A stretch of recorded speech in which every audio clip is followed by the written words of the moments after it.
Hey book lovers, Victoria here and you are watching My Books Me. Today I'm going to be bringing you my April book haul. I picked up 14 books in April, and while it was a little more than I thought I was going to get, I look at my pile of books and realize that I got pretty much all of them on some sort of discount of some sort, whether it be secondhand books, whether it be just drastically reduced books on clearance on Booktopia, or just I managed to get some form of discount. So I'm really happy with that because I always think it's great not only to just get books you really want to read, but then also to get books that you really want to read cheaper somehow. I always think that's just a great feeling knowing that you've got a really good book and you got it reduced. So like I said, I've got 14, so let's get into it because my videos have been kind of long recently and I kind of don't like that. I mean, I've had no complaints or anything, but I just feel like uploading 10-minute videos every week is just kind of a stretch, so I want to cut down, so let's do this. So the first 3 books I got this month are graphic novels or comic trade paper bind-ups or whatever you want to call them. All of these are first volumes in series. I've read 2 of them and you'll hear more about them in my wrap-up. So the first one is The Wicked and the Divine by a lot of people. Who is it by? It is by Kieran Gillian, Jamie McLeave, Matthew Wilson, Clayton Cowles, and a couple of other people. This is volume 1, The Forced Act, and I'm currently reading this, as you can see. I'm just going to read you this tiny blurb bit because I think it kind of sums up the book because I'm still not sure what it's about, to be honest. Every 90 years, 12 gods return. As young people, they are loved, they are hated. In 2 years, they are all dead. It's happening now, it's happening again. From what I can gather about this, these gods come down obviously every 90 years and they become pop stars, so they can become very influential, and they kind of can't reveal themselves, but they kind of can't. I don't know, I'm not quite sure about this one. Maybe I'll finish this before I film my wrap up, I'm not quite sure, but I'm enjoying it. It's got a really beautiful art style, I do have to say that. My favorite, literally favorite cover, where are we? This. A lot of this is just absolutely gorgeous. So I love the art style. I'll let you know more about it at a later date. The next one is Chew Volume 1, Taster's Choice by John Lehman and Rob Gilroy. This is about this guy, Tony Chew, who is a cybophatic. Essentially, he can bite into something and sort of discover where it's been, what's happened to it. If it's an apple, he can figure out where it was grown, how it was grown, what sort of pesticides was used on it. If he bites into some meat, he can see how it was, how the animal was raised, how it was killed, maybe the process that happened to it. Bite into a hamburger, can figure out the processes that made the hamburger. And if he bites into someone, he can essentially see how they died and things like that. It's so out there and very wacky, but I think it's done really well. It's a very interesting story. This is the first of, I think they're up to like 11 volumes now, so I do have a bit of catching up to do. I do plan to read further on. I also, again, the art style in this is very wacky as well, so it's a different read, but I do kind of recommend it. And the other graphic novel I got this month is the other one that I read. That is Sex Criminals Volume 1, One Weird Trick by Matt Fraction and Chip Zdarsky, I think that's how you say it. This has a really interesting premise and it was really enjoyable. It is about these 2 people who have the ability that whenever they have sex with anyone, time literally stops and they can do anything in that quiet zone. They're the only ones there. And they soon meet each other. They are Susie and John. They soon meet each other and they hook up, and then they realize that they both have this ability and they decide that they're going to use this ability to rob banks. However, more crazy stuff happens, and there seems to be like these weird sex police, and it's hilarious. It's so fun. It's very different, very adult. Definitely not recommended for younger audiences, but I really like it. Again, the art style in this is just very fun and very kooky, so definitely check this one out. And I've also got Volume 2 arriving very soon, so I can't wait to dive into that one. But anyway, the next book I picked up is a World Book Day book that I'm so glad I got my hands on, because living in Australia we didn't have access to these books, and by the time I realised that I had to buy this book, it was after World Book Day and a lot of places weren't selling it, and that is Rainbow Rowell's Kindred Spirits. This is about this girl Eleanor who is a Star Wars fan, and it's essentially about her waiting in line at the new Star Wars movie and how it didn't really meet expectations, but she met these people and it was kind of better than she had hoped. Something like that. I haven't read it yet. I really kind of should have because it's not that long. It's like 80 pages, not even. But I am really keen for this. I love Rainbow Rowell, and I've heard really great things about this. I'm not a big fan of Star Wars, but I've heard that doesn't come into it much. It's just sort of more about her experience. Like I said, this is really hard to get.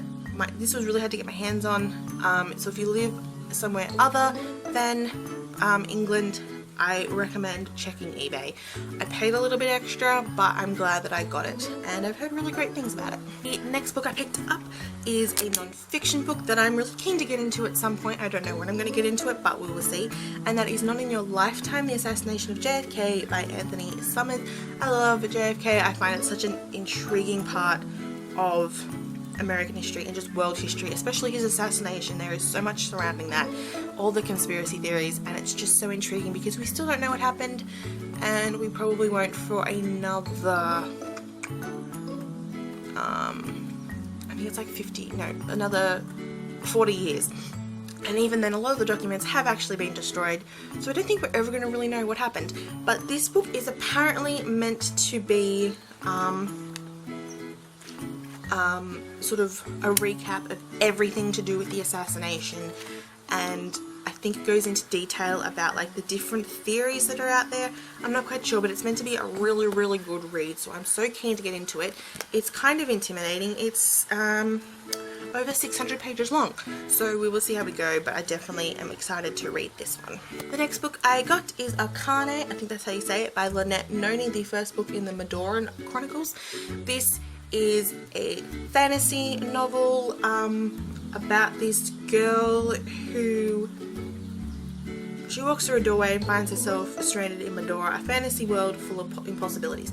From what I can remember, I'm pretty sure this was kind of said to be a mix of Narnia and The Matrix. I feel like that was the comparison. I know Narnia was one of them. I can't remember what the other thing was, but anyway, I'm really keen for this one. I wanted to read it back when it came out, and then the second book has just come out, whatever that's called. I don't know what it's called. And so this book was discounted because the second book had come out, and I was like, I need to pick it up. So I did. I'm really excited about this because Lynette Noni is actually an Australian author, and I want to support more Australian authors. I essentially want to read more Australian authors. So it's really cool to see that there is an Australian author writing fantasy. So I'm keen to get into this. And I really hope that rain is not too loud when it comes to editing. The next two books I picked up were ones I got at a garage sale for $4 all up, which is really cool. The first book I got is The Da Vinci Code by Dan Brown. This is the second book in a series. I don't know what the series is called. I think it's named after the character. The Robert Langdon series, I think it's called. The first book is Angels and Demons. Firstly, before I get into it, do I need to read Angels and Demons before I read the Da Vinci Code? I need to know these things. But I've never actually read the Da Vinci Code. I've never watched the movie, and I'm at the point now where I'm like, I'm just going to read the book first, because that's what a good reader does. You read the book before you watch the movie. All I know about the Da Vinci Code is that the elderly curator of the Louvre is brutally murdered inside the museum. Alongside his body, the police find a series of baffling codes, and Langdon, who is a gifted French cryptologist, Langdon, who is a Harvard professor, and Sophie Neven, who is a gifted French cryptologist. Geez, read the grammar. They have to figure out what the riddles are, and it leads back to the works of Leonardo da Vinci and suggests the answer to a mystery that stretches deep into the vaults of history. I don't really know much more about it than that. I'm kind of ashamed that I haven't read it because it is such like an important, I feel like it is a really important like piece of literary work, so hopefully I get to it soon. I'm a bit intimidated by the size. It is 600 pages long, so again, let me know if I need to read the first book though, because obviously I need to do that before I read this one. And the other book I picked up at a garage sale, which I'm really excited about because firstly, the book is worth $45 and I got it for $2, and secondly, I wasn't expecting to find it, and I can't wait to finally now get into it. And that is Portrait of a Killer, Jack the Ripper Case Closed by Patricia Cornwell. I mentioned this book on my channel last year because I started reading the ebook of it for university. I didn't finish it because I didn't really need to read the whole book, but it's very interesting. Patricia Cornwell claims that she has figured out who Jack the Ripper was, and it is apparently artist Walter Sickert, because of various reasons. The funny thing is that I find it really funny and is going to make this book an interesting read is the fact that everyone has discredited Patricia Cornwell. Historians and ripperologists have said that her theory is complete boo-hockey. They've said that there are several occasions when Walter Sickert wasn't even in the country during the murders, along with several other things. So I just find it really funny, and I can't wait to read it. The next book I got this month was another JFK book, and that is Seymour Hersh's The Dark Side of Camelot. I've read a chapter of this book. I read one on the Cuban Missile Crisis, and it was very interesting. Seymour Hersh is this is going to be a really interesting read. Seymour Hersh I'm not quite sure, he was an investigative journalist, and he was completely biased against Kennedy, which is bad from a historical perspective when you're reading this book, because bias is a bad thing. But he does bring up quite a lot of interesting topics.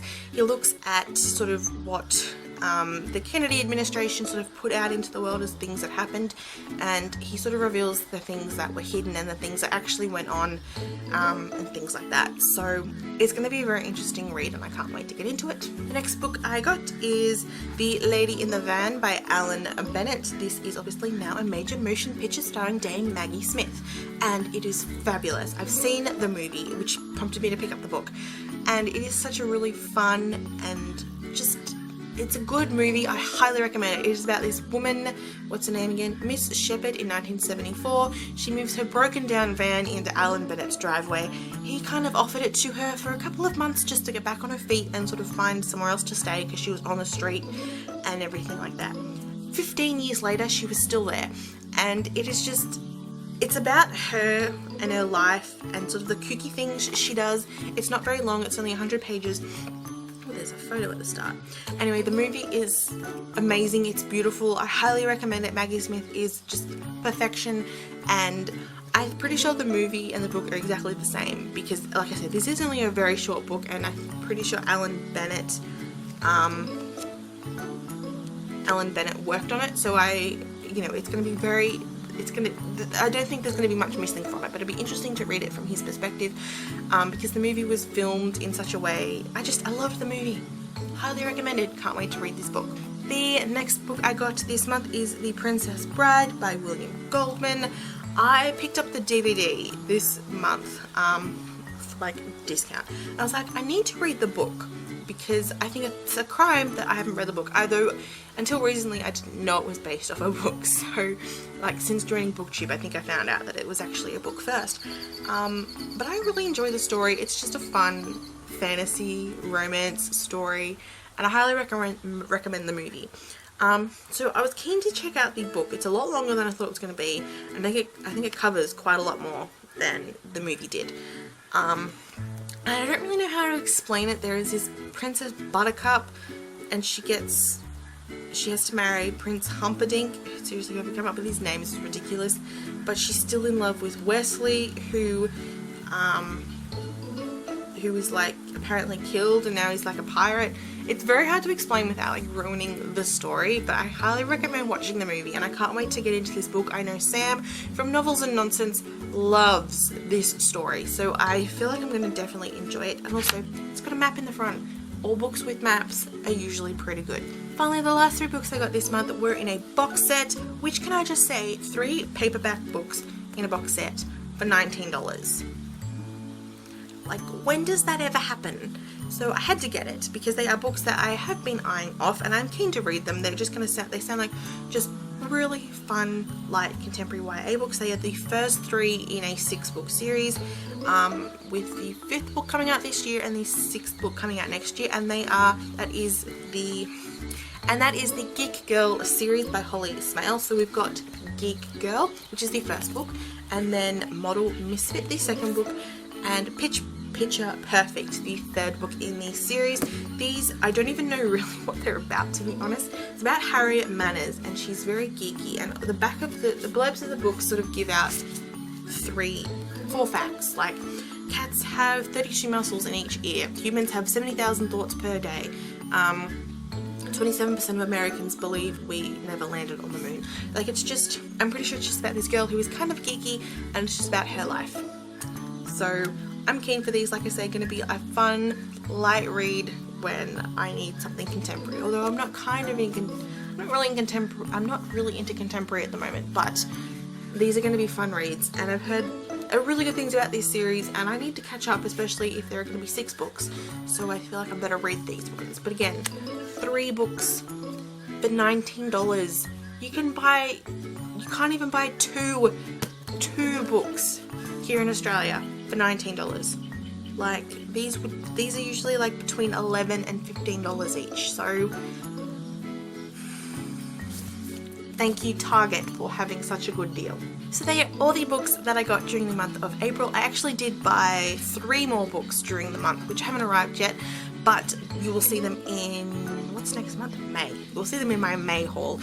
I'm kind of taking a break from book buying at the moment. The books that I have bought recently, which are the ones that are still arriving, are sequels to books that I've been reading, so that's why I picked them up. From now on, I feel like I am probably not going to buy too many books. We will see. I say that now, and I'll probably have like 50 books in my next book haul. Like, I say that every month. But anyway, let me know some of the books you picked up this month, what your favourite books are. And let me know if you've read any of these books, what you think of them. And please do let me know if I need to read the first book in the Da Vinci Code series before I read the Da Vinci Code, because I don't want to start reading that and get completely lost because I don't know what's going on. Other than that, I will see you guys very soon with another video with my wrap up and my TBR. I read quite a lot of books this month, so they're going to be good videos. I'll see you guys then. Bye!